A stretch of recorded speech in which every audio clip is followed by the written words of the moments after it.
Hello everyone and welcome. Today I tell you about what truly happened around the last days of October at my school. Are you ready? Let's begin. Once upon a time, there was a teenager that was way too different to the others from school. She didn't like to socialize. She was a really lonely girl, and she was reading all the time. Generally, she used to read scary stories.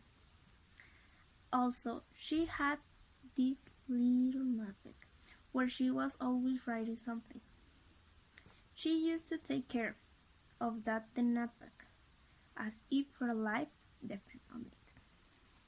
People used to make fun of her for being different and always exclude her.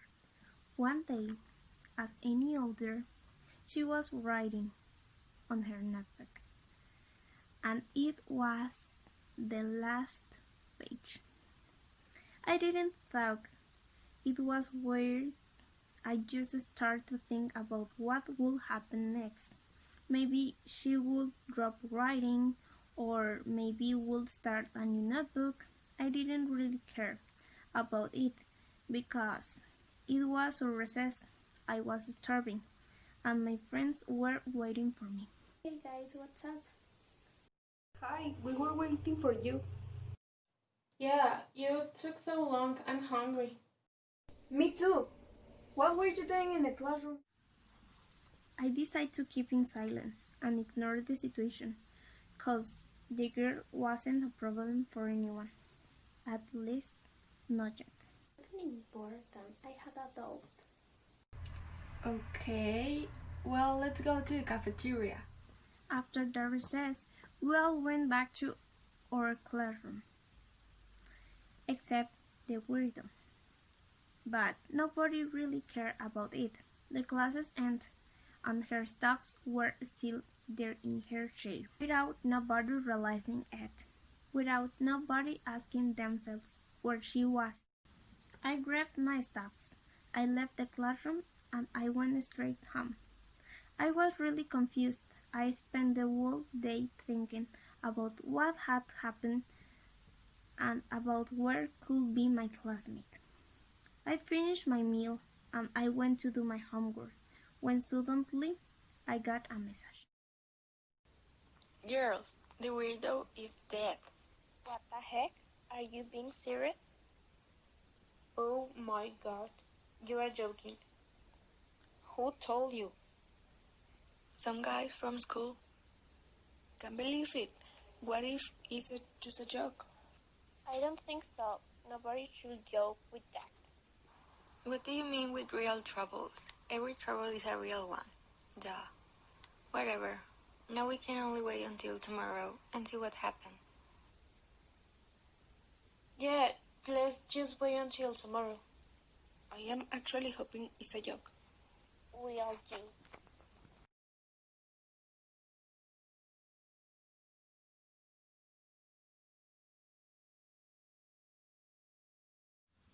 I feel so weird.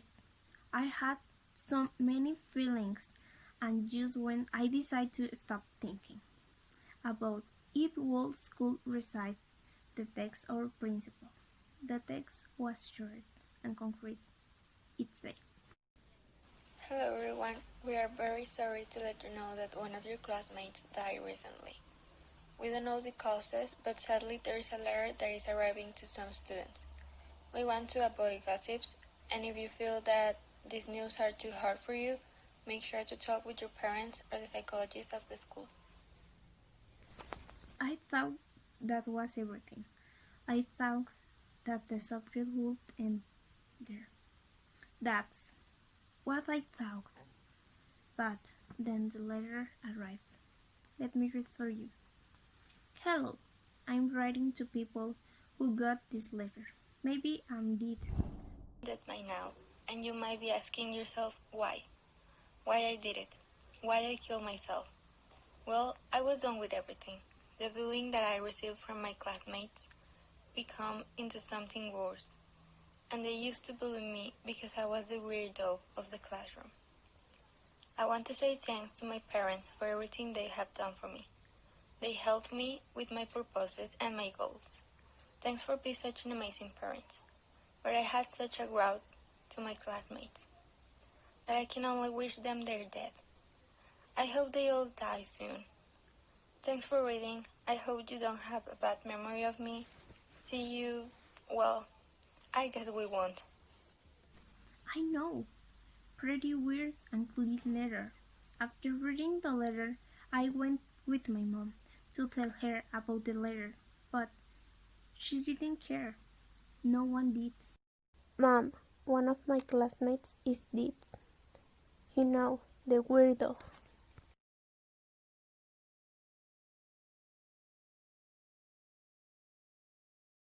I had a bad feeling, and that night I couldn't sleep.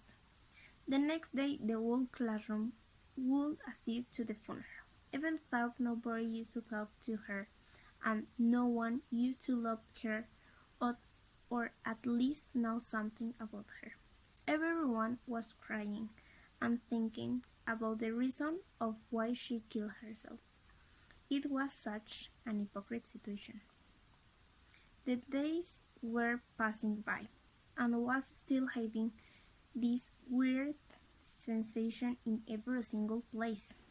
The day of death was getting closer and closer, and our principal told us that there would be an altars festival dedicated to our classmate. Hi guys, as you already know, unfortunately, one of your classmates died recently, and the day of the deed is coming. So, for that reason, I'd like to organize an altar festival in her honor. I'll wait for your ideas, teams, rate and group at my office. See you later. My friends and I want to do something big, special, and beautiful for her. We prepared everything during several days. We started to design her altar, we bought candles, fruit, we got a picture for her, etc. The day had arrived, and every single thing had made the altar in honor for our dead classmate. Oh my God! Look at it. It's better than what I thought. Of course it is. I mean, look at it. It's gorgeous. I'm proud of us. We should go to see the others. Let's go. The girls decide to keep watching the rest of the altars, and people start to leave. We were about to clean, so we would be able to leave, when Mariela started to say that we should stay and that we could watch movies or something. Why on earth would you like to stay here? Yeah, it's kinda creepy. I don't think it's creepy. I think it's cold before. Yes, come on. Let's stay. It could be fun, but I don't know. The vibe in here feels weird. Okay, I know that we all still care, but eventually we have to move on. Okay, fine. Let's stay. But I will choose the movie. Fine, but if something weird happens, I'm out of here. Well, I guess I'm staying too. Even though Mariela took so long to convince them. At the end, everyone stayed. The rest of the days was pretty normal, but when the night came, the environment became way too terrifying. The colds arrived in company of awful storm and the lightnings. Didn't we all thought that it was weird, but we didn't care, and went to the computer lab to see the movie. Mariana chose a scary movie, but no one said anything about it. When everyone was inside and ready to see the movie, the door closed, and we heard a really loud noise. The lights went off, and everyone was screaming. A minute later, everything was normal again.